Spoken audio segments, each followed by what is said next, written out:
Mapasalamaton si punong barangay Andrew E. Milieza sa barangay Agusan sa talagsaong pagbisita ni City Mayor Honorable Rolando Clarix Uy atol sa ilang sinima ng flag raising ceremony adlang Lunes, Setyembre 30 ning tuig.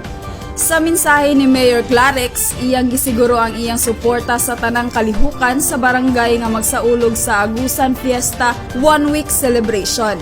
Din adunay mga kalihukan sama sa Battle of the Bands, Seniors Night, Civic Military Parade, ug daghan pa alayon sa kapistahan karong Domingo, Oktubre 6 nga gikalipay ni Kapitan Milieza og sa tibuok konseho. Sa tanan nga nagkaroon ninyo ang mga obligasyon at pagpasalamat kayo sa inyong pagbisita sa among barangay. Samtang dulan 500 ka food packs ang gipang-apod-apod sa mga katawhan sa barangay Agusan isip gasa pahalipay ni Mayor Clarix alang sa umaabot nilang selebrasyon.